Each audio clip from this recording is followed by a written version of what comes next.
a young Mexican girl.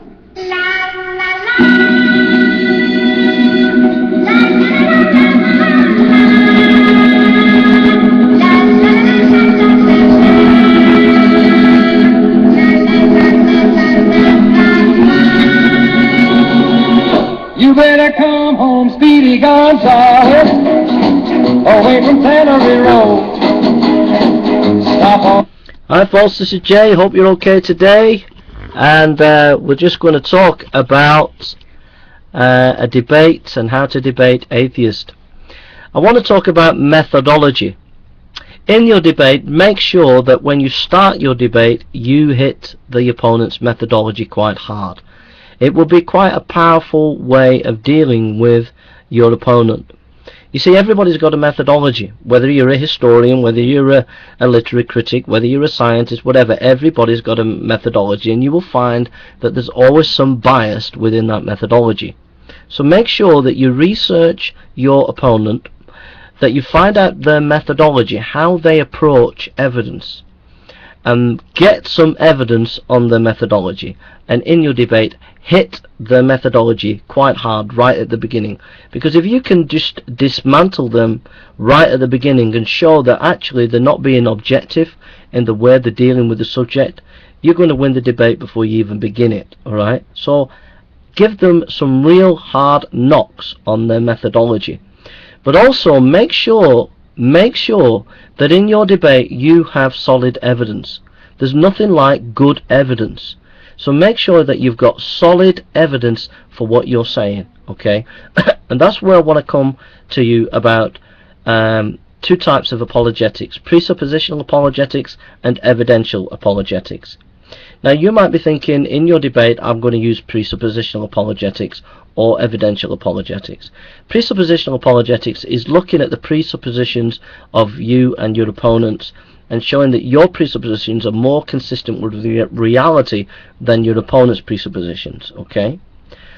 Then evidentialism is where you believe that you can find some objective evidence and present it to your opponent. So on the doctrine of the resurrection of Christ, for example, you believe that you can provide objective historical evidence to prove your point that Christ rose from the dead.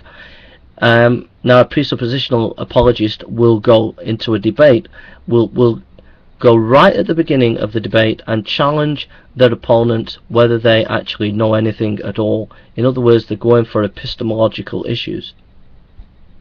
Now, what I would suggest to you is this. I would use a combination of presuppositional apologetics that Cy Brugengate uses, or I think it's Eric Hovind. They use the presuppositional apologetic method, okay? If you want to get into real deep issues about presuppositional apologetics, then I would encourage you to go to Westminster Theological Seminary, and they'll have courses there where you can study this method, okay? But I would encourage you to use presuppositional apologetics with evidentialism, that is providing evidences, together. Because what I found with a presuppositional apologist is in the debates it can seem a bit too theoretical and people can't really get their teeth into it properly. So you need to ground your argument and your debate in good solid evidence, okay? You need to do that. That will speak volumes to people more than theoretical philosophical debates. You need to make sure that you've got solid, concrete evidence, okay?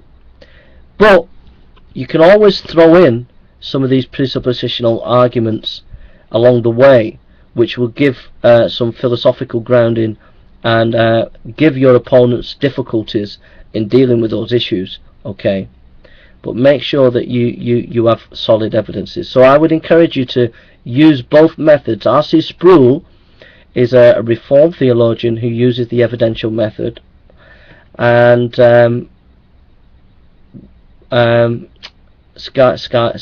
I think, Brugengate, or the Westminster Theological Seminary use the kind of presuppositional apologetics. So I'd encourage you to use a combination of the two and in your debate, and that will give you quite a bit of strength in your position. Okay. All right. Thank you for listening, and take care. All of your drinking with the pussy named Flo.